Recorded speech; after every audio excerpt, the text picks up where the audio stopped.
Diz assim a palavra do Senhor: como suspira a corça pelas correntes das águas, assim por ti, ó Deus, suspira a minha alma.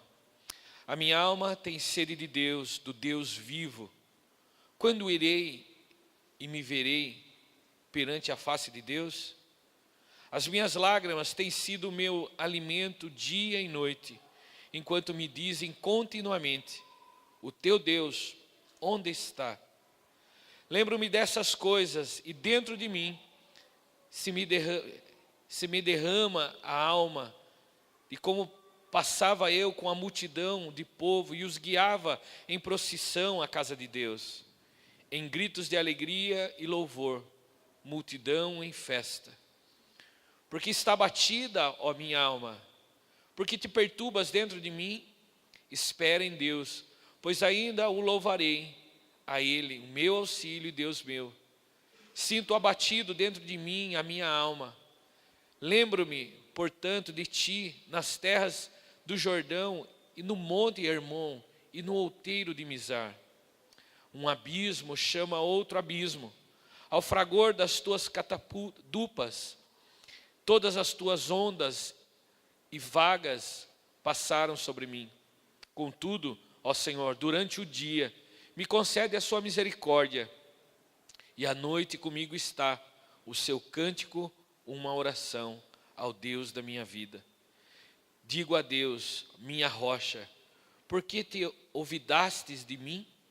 Por que hei de andar eu lamentando sobre a opressão dos meus inimigos? Esmigalham meus ossos, quando os meus adversários me insultam, dizendo: o teu Deus, onde está? Verso 11, que é o verso que nós vamos hoje, agora à noite, falarmos. Porque está abatido, ó minha alma, porque te perturbas dentro de mim. Amém? Glórias a Deus. Você pode sentar, feche seus olhos mais uma vez. Vamos orar mais uma vez. Senhor Deus, obrigado, Deus, pela tua palavra. Obrigado, Senhor, por esse momento de comunhão. Obrigado, Deus, pelo teu cuidado sobre nós, sobre a nossa casa, sobre a nossa família, sobre o dia de hoje. Obrigado, Deus, por tudo aquilo que o Senhor tem feito. Obrigado, Senhor, pelas tuas benécias, o teu cuidado, a tua provisão. Que o teu Espírito Santo fale conosco e trabalhe no nosso coração, ó Deus. Assim eu te louvo e te agradeço, em nome de Cristo Jesus. Amém e amém. Amém. Queridos, eu quero falar hoje um pouquinho a respeito, pela manhã nós tivemos o nosso primeiro culto, nós falamos a respeito disso, dos Salmos de número 42, e eu dei um enfoque numa conversa pessoal que o salmista tem com ele mesmo, e nós falamos sobre essa declaração que ele pergunta para ele mesmo, o porquê o abatimento da sua alma. E nós enfocamos nos 5, falamos dos 5. Só que agora à noite eu vou dar a introdução geral e vamos trabalhar no verso 11, que eu gostaria que vocês prestassem bem atenção, que certamente vai edificar o nosso coração. Bem, querido, eu falei pela manhã também que o livro de Salmos é uma coleção de 150 poemas divididos, todo o livro de Salmos. Ele é dividido em 5 livros, e composto por vários autores, né? Inspirados pelo Espírito Santo, eles escreveram. E escreveram de uma maneira usada por Deus, no seu momento de relacionamento com Deus, eles foram escritos. Eles não foram psicografados. Algumas pessoas pensam, mas quando falamos de inspiração do Espírito Santo, a gente pensa que é aquela coisa psicografada, né? Ele fechou os olhos e começou a escrever, nada disso.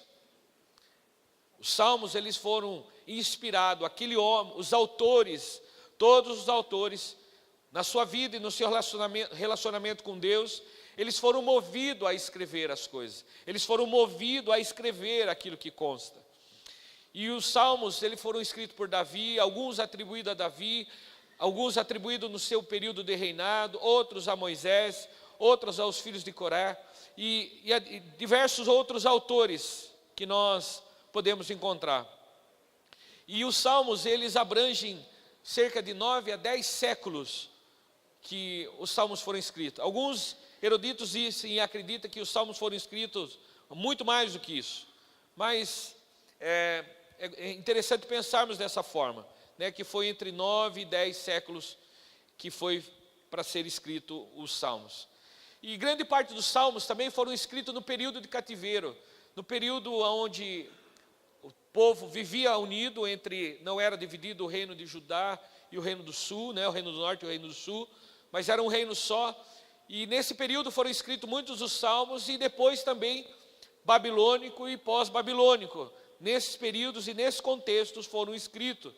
Por isso algumas coisas nós lemos e nós podemos notar que eles estão fazendo os salmos como se eles estivessem presos. Em alguns salmos a gente entende e parece que é uma alegria de que eles estão fazendo outras coisas, como nós lemos e estudamos os salmos, que eles voltavam da Babilônia, liberado pelo rei Ciro, e eles voltavam para Jerusalém cantando júbilos, e pelo próprio salmo diz que eles que semearam com lágrimas, agora eles voltavam colhendo os seus feixes. E todo o salmo é dessa forma, tem essa abordagem. E há uma diversidade riquíssima e especial que nós encontramos nos salmos. Nós encontramos muitos exemplos de adoração, de salmos que expressam e abordam toda a experiência humana de um relacionamento com Deus. Falam de vitórias, falam de alegrias, de medos, de perseguições. Os salmos refletem as emoções dos homens espiritual gozando de uma alegria grandiosa. E nós ainda mencionamos, né? Muitas vezes nós nos encontramos sem força, até mesmo sem força para orar, falando, Deus, eu não tenho força para orar. A leitura do salmo é uma oração da maneira que Deus quer, que Deus deseja. Muitos dos salmos louvam as qualidades de Deus, como o Salmo 93, outros que falam de versículos sobre a soberania de Deus, o poder de Deus, a fidelidade de Deus, a santidade e a sua eternidade. Outros destacam características específicas de Deus, como a sua justiça, no Salmo 96, verso 13, a santidade, no verso 99, e a sua misericórdia, no Salmo de número 136. A leitura dos Salmos nos impressiona com uma profunda espiritualidade no louvor, quando nós vemos ele se expressando diante de Deus, como o Salmo de número 135, verso 1 diz, aleluia, louvai o nome do Senhor, louvai os servos do Senhor. Os salmos são manifestações de amor, de declaração de amor a Deus. E os salmos que nós vamos falar hoje, o Salmo de número 42, não é diferente. Como mencionado, alguns salmos são de alegria, outros de lamento. E o Salmo de número 42 fala de um homem que agora ausente da presença de Deus, por causa de, o texto não nos diz, o texto não nos mostra, mas talvez esse homem estivesse longe do local de adoração. Ele começa a escrever e a compor esse salmo dizendo que ele tem uma sede por Deus, ele tem um anseio por Deus e pela vontade de Deus e pela palavra de Deus, pela presença de Deus de uma maneira grandiosa, que a sua alma suspira como uma corça. Eu também mencionei pela manhã o que era a corça. Algumas pessoas já ouviram falar, mas eu acho que é importante nós mencionarmos. A corça é como um cervo, como um veado campeiro, aqueles veados com chifre, que existe em todo o território do Oriente Médio, alguns países da África. Esses cervos, eles não são criados, eles não são colocados, eles são uma espécie que, como os camelos, eles são colocados e deixados em lugares áridos, em lugares onde a sequidão, onde a estiagem, onde há muito pouco de água, e esses lugares são compostos, e esse animal é colocado nesse lugar. Ele é territorial desse local. E o salmista, ele cita o exemplo da corça. Essa mesma corça que quando ela está ansiosa, ela está com sede, ela começa como se fosse relinchar e a pular alto para tentar sentir o cheiro das águas, para que ela pudesse encontrar a direção da onde buscar as águas. E o Salmo de número 42 diz isso, que esse salmista estava desejoso. Esse Salmo de número 42 e o verso 43, nós acreditamos, alguns teólogos defendem essa ideia de que eles eram um mesmo salmo, de uma mesma composição, porque eles têm a mesma sintonia no dizer e nos seus escritos.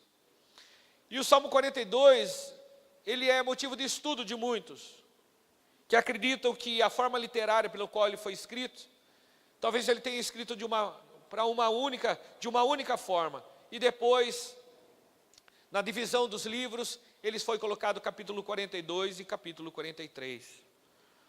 O salmista aqui, ele demonstra um desejo profundo de voltar ao templo, mas também a segurança da presença vivificante de Deus.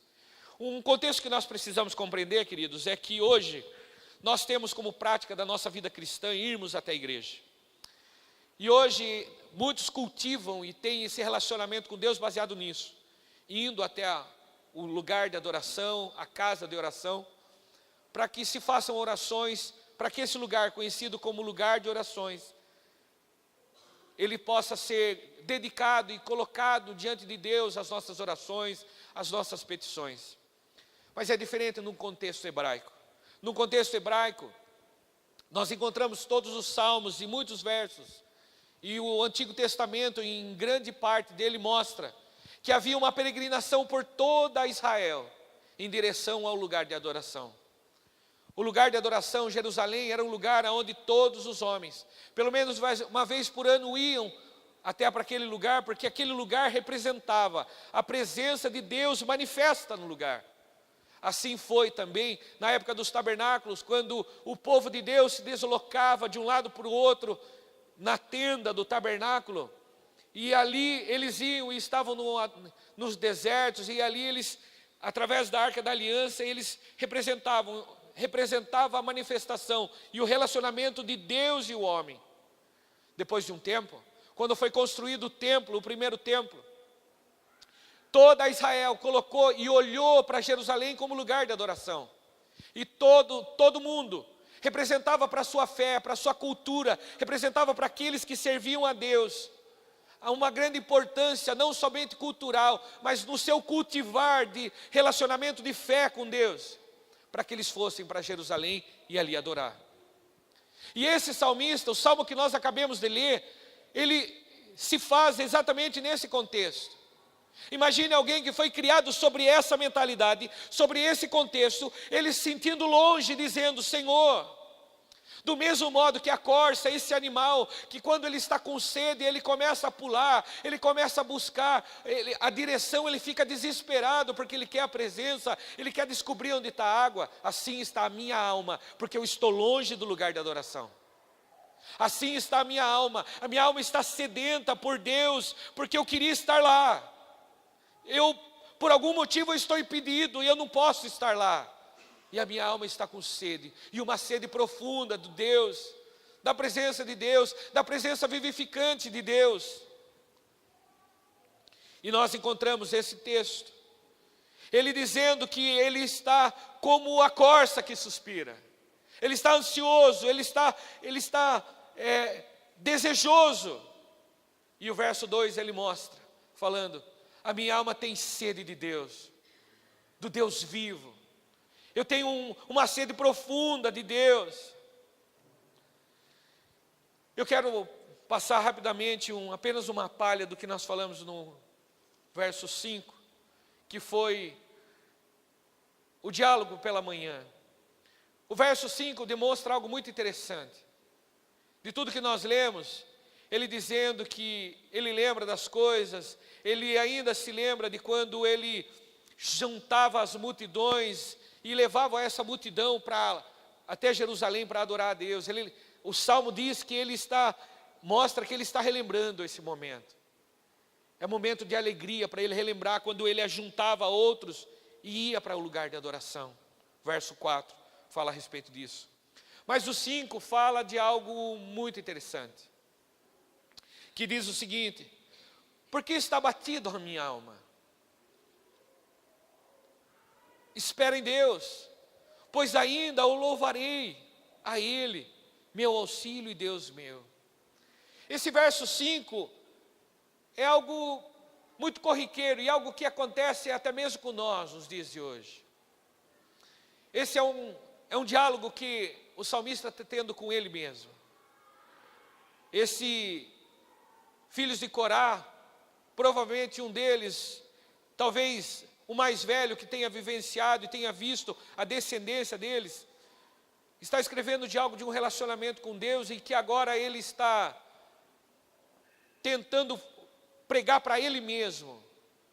Ele está tentando ensinar a ele mesmo que ele precisa aprender a esperar em Deus. O verso 5 diz o seguinte: porque está batido a minha alma, porque perturbas dentro de mim. Espera em Deus, pois eu o louvarei a Ele, o meu auxílio, Deus meu. E a pergunta que eu quero deixar para nós aqui é: quem de nós nunca falou sozinho? Quem de nós não falou com nós mesmos? E é exatamente isso que o salmista está fazendo. Ele está batendo um papo com o seu interior. Ele está dizendo: por que você está fazendo isso com você mesmo? E eu gostaria de analisar algumas coisas com vocês, e esse diálogo com ele mesmo, essa fala com ele mesmo. E como eu disse, é bem possível que ele estivesse longe daquilo que ele cresceu ouvindo, que era importante ele estar pelo menos uma vez no lugar de adoração. Talvez anos passaram e ele não pôde estar lá. Talvez ele não pôde retornar por algum motivo, por N motivo que o Evangelho, a palavra não nos mostra. Mas que isso tem causado uma profunda tristeza no seu coração.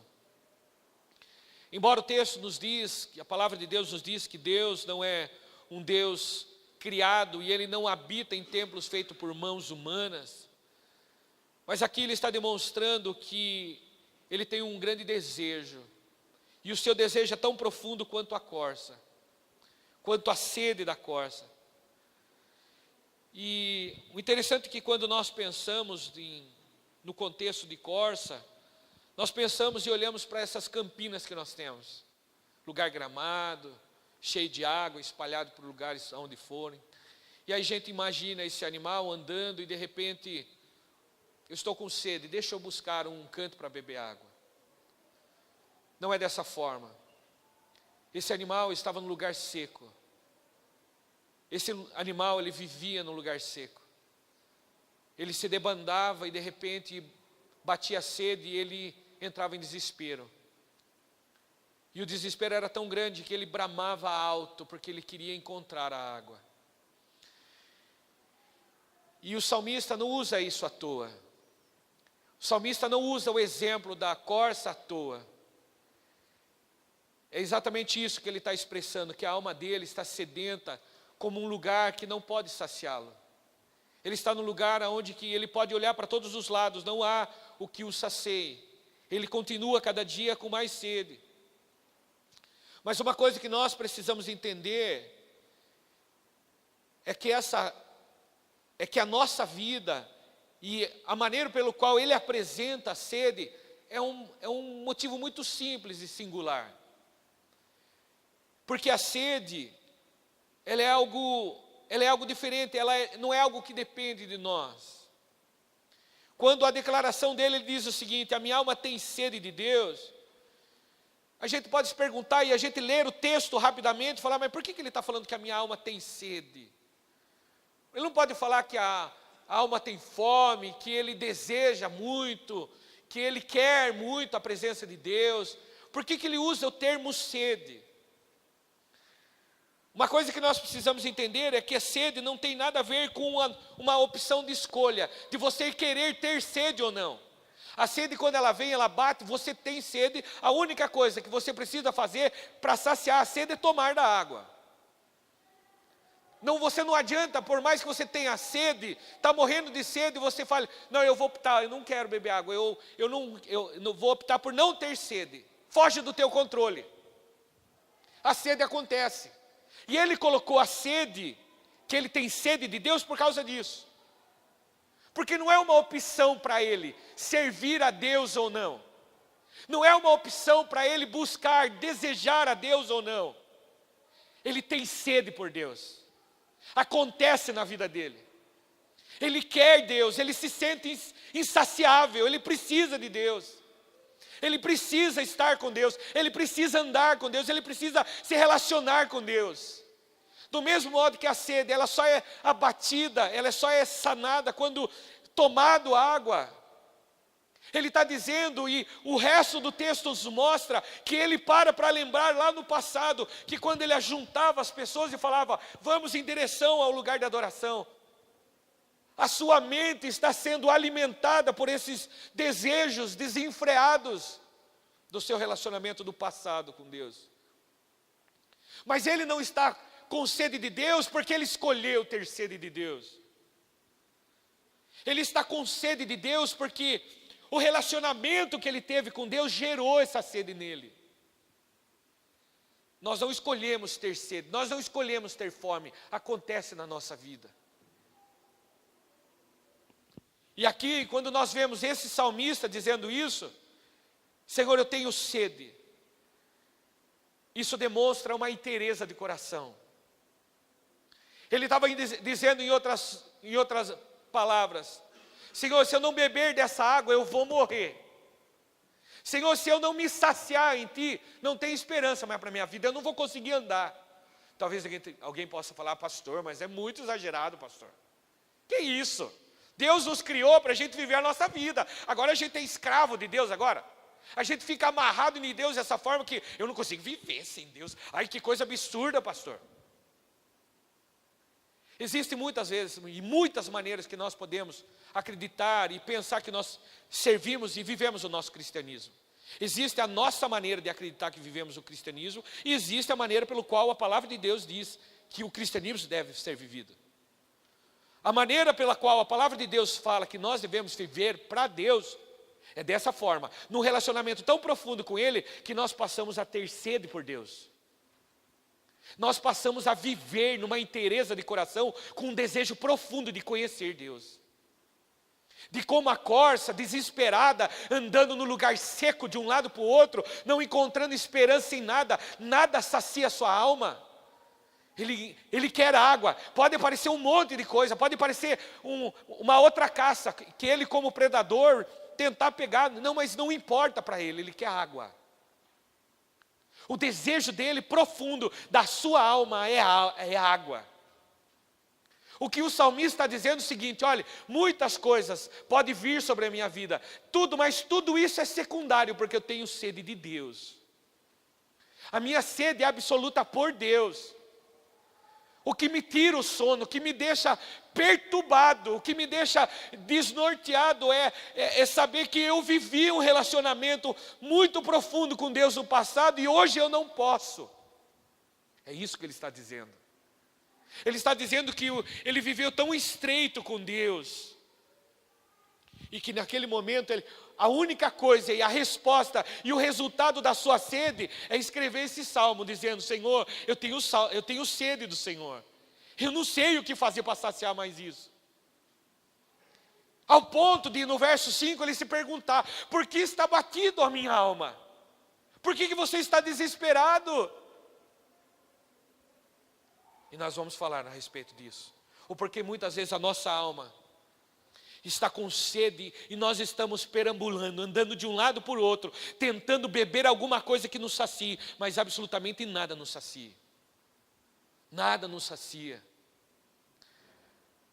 Querido, Deus criou dentro de nós um vazio que somente Ele pode preencher. Um vazio que, eu sempre gosto de usar essa ilustração. Você já viu aqueles joguinhos didáticos para criança de menos de 1 ano? Coloridinho, que são várias formas geométricas, e tem o círculo, tem o triângulo, losango, tem o retângulo, quadrado, e aí a criança tira, despeja no chão, tampa e vai pegando, e pega o círculo e tenta colocar no quadradinho, não vai, e tenta colocar e bate, e tenta, de todas as formas para tentar entrar, e não entra, porque tem a forma. Aí os mais espertinhos arrancam a tampa e jogam tudo de dentro de novo, porque não conseguiu. Mas muitas vezes, pode parecer tão bobo isso que eu vou falar, mas a nossa alma é como essas fissuras. Existe uma forma completa que pode entrar e preencher todo o espaço. E que não adianta a gente tentar entulhar outras coisas. Não adianta a gente entulhar palavras de sabedoria humana, meditação holística, meditação, sei lá, esotérica, olhar para a divindade, tentar colocar isso dentro da nossa alma. Isso vai nos fazer ainda ficar com mais sede. Sabe por quê? Não, o espaço, aquilo que Deus criou dentro do nosso coração, o espaço que Ele fez, somente Ele pode preencher, mas ninguém. Ninguém pode chegar, eu não posso pegar, Deus criou uma forma, que é somente a presença dEle entrando, que me satisfaz. Só que essa presença dEle, me faz, o resultado desse relacionamento com Deus, é um só, não é me saciar, é me deixar com mais sede de Deus. Lembra que eu falei? A sede é o resultado não de uma busca nossa simplesmente, mas é um resultado, a nossa sede, de um relacionamento com Deus. Quanto mais nos relacionamos com Deus, mais temos sede de Deus, mais sede de Deus. A nossa alma, a nossa sede é aplacada por algum momento, mas a nossa sede, ela se torna tão grande que a gente fala, não quero mais viver com a minha alma satisfeita somente nessa vida, eu quero viver na eternidade com Ele. E a minha alma vai ser preenchida por completo na eternidade com Deus. E aí a gente não passa a viver somente para essa vida, mas olhando para uma vida eterna em Cristo. Porque não existe nada que possa preencher. Tem pessoas que tentam entulhar com sexo, droga, relacionamento extraconjugais, com viagens, com dinheiro, mas nada disso resolve. Aí a gente olha e vê o quão a humanidade está cada vez mais caída, cada dia mais depravada, porque ela está tentando entulhar dentro dela, está tentando colocar dentro dela algo que Deus não vai permitir nunca que isso entre, porque não tem a forma dele. Sabe por que acordamos com uma sede de alguma coisa, de uma insatisfação da nossa alma, falando, Senhor, mas parece que falta alguma coisa. Esse falta alguma coisa, nós andamos por muitos lugares tentando, será que é isso? Ah, não é. Será que é isso? Não é. Será que é isso? Não é. A satisfação da nossa alma, ela está em Deus. E parece que é uma guerra e uma briga intensa que nós temos com nós mesmos. E o que o salmista estava dizendo é isso, Senhor, se eu não beber, eu não vou conseguir viver, eu não vou conseguir caminhar. E assim deve estar o nosso coração, irmãos. Quando falamos de sede, também falamos de inteireza, onde tudo que há em nós busca esse Deus. Inteireza é um conceito que precisamos resgatar a cada dia, para que nós possamos permanecer na vontade de Deus. Mas parece que nesse tempo, nós começamos a mexer em algumas coisas para não usar de inteireza. E uma delas é, quando confessamos a Cristo como Salvador na nossa vida, no nosso primeiro amor, nós falamos, Senhor, Tu és tudo para mim. Cantamos aquela música que o pastor Rafael gosta de cantar. Tu és tudo, tudo, Tu és tudo para mim. E a gente canta e a gente fala, Deus, Tu és tudo. Mas passa um tempo, de repente a gente fala, Deus, o Senhor é tudo, mas o Senhor é o Deus do meu coração. E olha que lindo, Deus do meu coração. E o coração é algo interessante, porque no coração a gente não guarda qualquer coisa. Nós não colocamos porcarias dentro do nosso coração. O coração, nós guardamos no nosso coração aquilo que é importante para nós. E Deus, o Senhor é o Deus do meu coração. Mas das coisinhas pequenas, Deus, essas coisas que não são tão relevantes na minha vida, pode deixar comigo mesmo.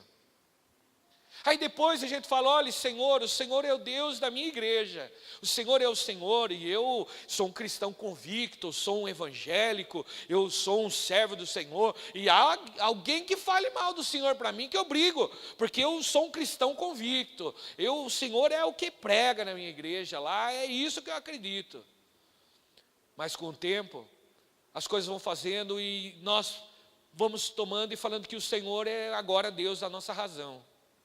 Não, o Senhor é Deus da minha razão. Enquanto a minha razão estiver em ordem, em harmonia com Deus, eu acredito em Deus. Eu começo a falar, não, essas palavras são interessantes, mas aquilo, olha, isso é relativo. Eu não posso olhar muito dessa forma. De repente, e por final, Senhor, o Senhor é Deus dos meus problemas. Minha vida eu levo do jeito que eu quero, na hora que eu tiver os problemas, eu chego e coloco para o Senhor. Deus, está aqui meus problemas, resolve para mim? Não, mas eu quero relacionar. Não, Deus, você não entendeu direito, Deus. Eu só te estou entregando para o Senhor os meus problemas. Porque o Senhor é um Deus que resolve os meus problemas. Percebe que com o passar dos anos da nossa vida, essa inteireza de nós chegarmos, Deus, Tu és tudo, Tu és aquilo que eu anseio, Tu és a minha sede é pelo Senhor, eu quero a presença do Senhor. Agora não, agora Senhor, o Senhor é só Deus os meus problemas. O meus problemas fugiu do meu controle, está nas Suas mãos. Fica com o problema, me ajuda, Deus, porque eu estou desesperado. E isso é triste. É triste porque tal pessoa que chega diante de Deus, me desculpe que eu vou falar e não me entenda mal. Tal pessoa que chega a falar, Deus, está aqui só os meus problemas, não quero relacionamento com o Senhor. Apenas o Senhor é um Deus bom, que eu ouvi falar por aí, está aí os meus problemas. Tal camarada não pode nem ser chamado de cristão. Pode ser chamado de qualquer outra coisa, menos cristão, porque cristão tem relacionamento. Cristão, eu já disse aqui o termo e o porquê usavam, a primeira vez que usaram o termo cristão. Quando evangelistas entrando na Antioquia para pregar o evangelho, eles começaram a anunciar o evangelho e pregar de um lado para o outro, e as pessoas começaram a perguntar, mas quem são esses camaradas pregando essa palavra, pregando esse evangelho, essas boas novas? Aí eles começaram a associar a mensagem com a mensagem de Cristo. Ah não, mas essa mensagem é a mensagem de Cristo. Ah, está aí, eles são cristãos. Percebe? O que faz de nós cristãos é a mensagem que levamos. É o nosso comportamento. Na entrada na Antioquia, eles não estavam com camiseta, eu sou de Deus, Jesus é minha vida, Jesus é meu Senhor, Jesus é tudo para mim. Não. As pessoas olhavam e viam o comportamento deles, viam a vida deles, viam a trajetória deles, falavam, o comportamento deles é igual daquele cara lá que foi crucificado, que mandaram ele, colocaram ele numa cruz. Olha o comportamento deles. Eles são cristãos. Assim surge, pela primeira vez, o termo cristão. Agora nós tentamos dissociar a ideia de uma inteireza de coração com o cristianismo, não tem como, não cabe. Eu não posso dizer eu sou cristão, mas eu não ando nos passos de Cristo. Eu não sou cristão. Então, não tem absolutamente nada de errado eu dizer que tal pessoa não é cristão. Percebe? E assim, vai seguindo. Alguns não, Senhor, eu sou evangélico, mas eu discordo de algumas coisas. Eu acho que algumas coisas é um exagero, eu acho que a igreja ainda está muito retrógrada, ela tem algumas coisas muito quadradas. É exatamente isso, é essa pluralidade, é essa relatividade que nós fazemos no evangelho. A gente aceita como um... Lembra daquele livrinho antigo que a gente fazia assim no livrinho, irmãos? A gente pegava o livrinho e virava ele, porque ele tinha mensagem de todo lado, né? A gente virava ele assim, abria em qualquer lugar e lia, de ponta cabeça, de qualquer coisa, de qualquer forma, na hora que você abrisse, ele ia dar uma mensagem. A gente muitas vezes quer fazer do cristianismo isso. A gente extrai somente coisa que alimenta a nossa alma, aquilo que é bom para a gente e que não vai nos confrontar. Normalmente o confronto é facilmente desprezado, sabe por quê? Porque mexer com um caráter, o meu caráter, o teu caráter, isso dói. Sabe por quê? Porque nós vemos, a gente nasce dentro de uma cultura onde eles nos ditam as coisas e a gente toma isso sem saber verdades, sem entender as entrelinhas. E de repente ser questionado aquilo que a gente aprendeu, não sabe nem por quê. Eu tenho ensinado os meus filhos a questionar. Esses dias o Murilo brincando, né? Até falei, Múcio, tem que pegar leve com a sua avó. Nós estávamos lá, não sei aquilo, e de repente tinha manga e tinha leite, e o Murilo chegou, vó, faz um suco de manga para mim com leite. Filho, não pode, não sei o quê. Eu falei, mas como? Bater leite com manga? Não sei o quê. Aí, brincando, ela fazendo uma ideia, ela não sabia o motivo pelo qual antigamente se falava isso, e o Murilo chegou: vó, mas a senhora sabe por que a senhora, eu sei que a senhora falou brincando, mas a senhora sabe por que ele falou isso? Ah, não sei, é por causa disso. Os antigos têm a prática de muitas vezes, não todos, né, mas de absorver, mas não perguntar o porquê, não saber o porquê. E de repente nós somos confrontados com algo que a gente fala: mas está errado isso? Não. Aquilo que nós temos por conceito de certo, foi nos ensinado lá atrás errado. E agora para desconstruir isso é muito difícil. Porque o nosso coração, muitas vezes está uma pedra para abrir para o novo. E o novo que na realidade não é novo, é velho, é antigo. É que Deus não quer parte de nós. Deus não quer somente algumas horas, algum momento, algumas migalhas que nós podemos dar. Deus quer-nos por inteiros, com inteireza, absolutamente dele. E quando nós vemos isso,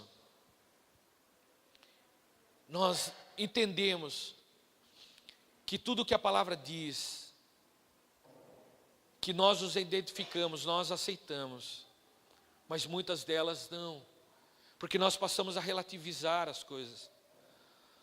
Toda vez que criamos comportamento para as coisas das nossas vidas, tudo isso tende a esfriar, ou seja, inclusive com a nossa fé. Quando nós queremos dividir as coisas, né, muitas vezes durante muito tempo a gente já ouviu falar: não, olha, a gente tem que aprender a dividir o religioso do trabalho, tal. Eu sou uma coisa, eu sou na igreja, outra coisa eu sou no meu trabalho, no profissionalismo, não sei o quê. Você tem que ser profissional onde você estiver, seja no seu trabalho, na sua casa, e a inteireza lhe faz que você é a mesma coisa que você é no trabalho ou em qualquer outro lugar.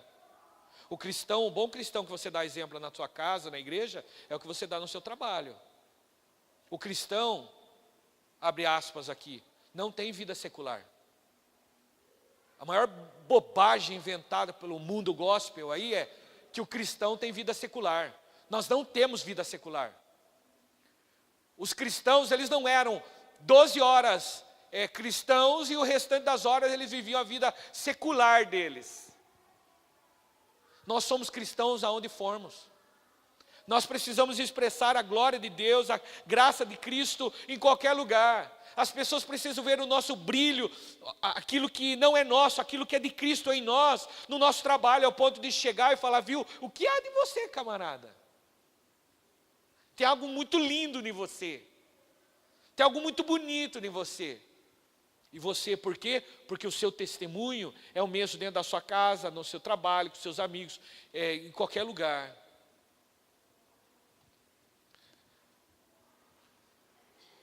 O salmista diz: eu tenho sede. Ou seja, ele não podia ir no templo, mas ele estava louco para estar lá. Ele não pôde buscá-lo naquele lugar tão importante para a sua espiritualidade. Mas apesar de não estar lá, o seu corpo, a sua alma, o seu coração, a sua vida, tudo que há nele deseja Deus. Deseja como a corça que anseia pelas águas, tudo deseja a Deus com uma profundidade. E isso faz um homem diferente na sociedade. Isso faz um homem de caráter na sociedade. Isso faz um homem de ser sim, sim, não, não. O que eu digo é sim, e é sim, e eu digo não, é não. Se eu vou falar que é sim, então é sim. E eu vou arcar com as consequências para eu honrar minha palavra. Eu me recordo de algo que aconteceu há um tempo. Há cerca de uns 3 anos, meu sogro começou a surgir um monte de trinca na casa dele. Casa nova que ele tinha acabado de construir, levou a vida toda para construir uma casa muito bonita, simples, mas muito bonita, e começou a surgir rachaduras do lado da casa inteira, e ele entrou em desespero. Ele falou: meu Deus, e agora? Chamou o engenheiro chegou e falou: olha, seu Antônio, nós vamos precisar abrir a lateral da casa inteira, estourar tudo, porque alguma coisa é de alicerce. E ele falou, fazer o quê? Vamos fazer isso. E taca, arrebentar tudo do lado, e mexer, cozinha, arrebentar tudo, irmãos, foi eu lembro de ver a tristeza e o sofrimento da minha sogra, a agonia dela. Em resumo, na hora que tudo aberto, o engenheiro chegou aqui e falou assim, Antônio, vem aqui. Vejo que o senhor é um camarada esperto, vou te dar um conselho. Vamos fazer uns reparos nisso daqui, queima o chão dessa casa, foge dessa casa, que ela vai desabar na sua cabeça, essa casa. Meu sogro olhou para a cara dele, agradeceu, e do mesmo modo que agradeceu, dispensou o trabalho dele. Falou, muito obrigado, mas eu não preciso do seu trabalho mais. Como assim? Não preciso mais do seu trabalho. E aí, numa conversa com outro engenheiro, ele disse o seguinte, se essa casa tiver que desabar, ele vai desabar na minha cabeça, não vai desabar na cabeça de ninguém. A honestidade, aquilo de nós sermos homens, o caráter, ele falou, eu vou lutar para mexer, para refazer, para fazer isso, aquilo, mas eu, ser o covarde de largar para que isso caia na cabeça de alguém, eu vou fazer o que tiver que fazer, mas se cair, vai cair na minha cabeça, na cabeça da minha véia. Talvez fale, mas pastor, por que você está dando exemplo disso? Estou dando exemplo de inteireza, do que um homem muitas vezes precisa entender que o seu sim, os seus valores, como eu tenho dito aqui muitas vezes, de tudo nessa vida nós negociamos.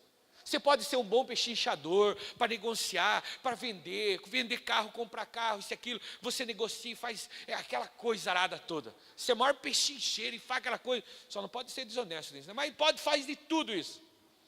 Nós podemos negociar tudo nessa vida. A única coisa que nós não negociamos são valores. Valores não se negociam. Valores são inegociáveis. Aquilo que temos, principalmente os valores cristãos, nós não negociamos para fazer a vontade desse mundo.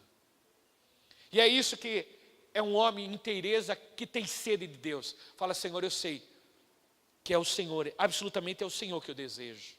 Eu quero viver de uma maneira diferente. Mas aqui, e eu quero ir lá para o nosso verso agora,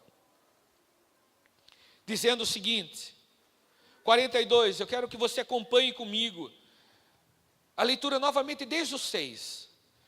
Sinto abatido dentro de mim a minha alma, e lembro, portanto, de ti. Essa é uma expressão que depois de uma conversa com ele mesmo, ele fala, Senhor, com tudo isso eu me lembro do Senhor. Com todas as coisas eu me lembro, Senhor, de como eram as minhas orações na terra do Jordão e no vale de Hermon, nas terras de Hermon, no monte Hermon, e nos outeiros de Mizar. E ele começa dizendo, um abismo chama outro abismo, o fragor das tuas catadupas, todas as tuas ondas e vagas passaram sobre mim. Contudo, o Senhor, durante o dia, me concede a sua misericórdia, e à noite comigo está o seu cântico, uma oração ao Deus da minha vida. Ou seja, ainda que ele se sentindo longe, ainda que ele se sentindo cansado, ele sentindo que ele está só, ele sentindo que ele não está no relacionamento com Deus da maneira que ele queria, ele diz, contudo, Deus, eu sei que durante o dia, o Senhor tem concedido misericórdia sobre a minha vida. E esse é um bom momento para nós entendermos que nosso Deus é um Deus de misericórdia, que tem cuidado de nós. Um Deus que tem cuidado da nossa vida, tem cuidado, a cada momento tem usado de misericórdia com nós. Sabe, Deus sabe daquilo que nós temos passado, daquilo que temos enfrentado. Ele é um Deus misericordioso, um Deus que tem olhado para você, zelado por você. E Ele diz, Ele está comigo, e à noite comigo está o seu cântico e uma oração. Ou seja, com tudo isso, à noite ainda existe uma oração no meu coração. Ainda que eu me sentindo que o Senhor está longe, mas há dentro do meu coração essa oração. Ao Deus da minha vida. Digo a Deus, a minha rocha, porque te olvidaste de mim. Porque hei de andar eu lamentando sobre a opressão dos meus inimigos. Duas coisas que nós precisamos entender. O problema dele era duplo, ou seja, ele estava com um problema interno, onde ele dizia, No verso 5 ele falava, por que está batido a minha alma? Mas o verso 4 e esse verso que nós acabamos de ler, o que nos mostra é que havia uma opressão externa, ou seja, pessoas pressionando ele. Pessoas perguntando, onde está o seu Deus? Por que você está amargurado dessa forma? Você tem um Deus, mas por que você está amargurado? E são respostas que nós mesmos muitas vezes não entendemos. Talvez foi por isso que Jesus, quando, naquele momento em que cura a filha de um homem, aquele homem diz para ele, Senhor, eu creio no Senhor, mas ajuda-me na minha incredulidade. Talvez isso ande muito junto, o crer em Deus, mas também a nossa incredulidade, ou seja, não é assim a nossa vida? Por acaso a nossa vida, a nossa luta do homem interior não é isso? Não somos nós, um homem que muitas vezes tem convicções claras daquilo que quer para a vida. Não, eu tenho convicção clara, mas daqui a pouco mudou tudo. Parece que o homem crê, parece que aquele homem que crê em Deus, que somos nós, está desafiando o homem que não crê, que também é nós. Falando, viu, por que você está desse jeito? Olhe para Deus. E a nossa vida é um dilema desse. Nós estamos desafiando-nos. E eu consigo me identificar dessa forma. Que ora há em mim desespero, mas ora há esperança. Isso é humano. Ora você está com uma confiança em Deus, e ora você está desconfiando de tudo. Principalmente de Deus. Mas Deus, será que o Senhor está olhando para mim mesmo? Será que o Senhor vai me ajudar? Porque tudo que eu tenho visto até agora está difícil, hein?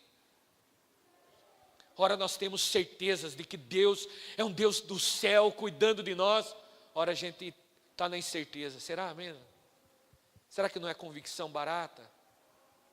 Será que eu não estou aqui perdido em mim mesmo? Mas aí ele diz, o salmista aqui, longe de Deus, com a sua inteireza de coração, ele diz, eu digo a Deus, a minha rocha, Senhor, por que tudo isso tem acontecido? Até os meus adversários me insultam, dizendo, o teu Deus, onde está? E o verso 11, novamente, o nosso verso, porque estás abatido, ó minha alma, porque te perturbas dentro de mim. Esse é o conselho, espera em Deus, pois ainda o louvarei a Ele, o meu auxílio e o Deus meu. O que esse texto e o que essa mensagem quer nos ensinar é muito simples e clara. Que muitas vezes a nossa alma está perguntando para nós mesmos, onde está Deus? A gente olha para a nossa vida e fala, mas Deus, eu sei que o Senhor está no controle, mas aplaca a dor do meu coração, me ajuda a entender. Como se isso não fosse somente, parece que pessoas se levantam, porque é isso que aconteceu com o salmista. Pessoas se levantam para falar, viu, você está desse jeito, prostrado, onde está teu Deus? Você não é o cara que acredita em Deus? Você não é o que busca Deus? Você não é a pessoa que serve a Deus, que enche a boca para falar que é Deus? E aqui o que eu quero mencionar é que existem duas formas que nós podemos viver com Deus. Com inteireza falando, Deus, Tu és tudo para mim, como começamos. Ou podemos dizer para Deus, Deus, o Senhor é apenas meu Deus, o Deus dos meus problemas. Apenas o Deus para resolver os meus problemas. Ou seja, Deus, vem cá, estou com os problemas aqui. Pode me resolver? Mudou a expressão, não somos nós que pertencemos a Deus, é Deus que nos pertence. É Deus que é quase um amuleto para nós. Deus, eu preciso que o Senhor resolva isso, dá uma olhada nisso, olha a minha situação. Afinal de contas, o Senhor é Deus, né? E nós esquecemos que esse Deus, a qual nos salvou e nos chamou, Ele foi inteiro com nós. Quer um exemplo prático? É o que nós vamos participar hoje, da ceia do Senhor. O Senhor, Ele se entregou por completo. Ele morreu por nós na cruz do Calvário. Ele foi completo em toda a sua obra, em toda a sua vida. Porque era somente dessa forma que as coisas seriam diferentes na nossa vida.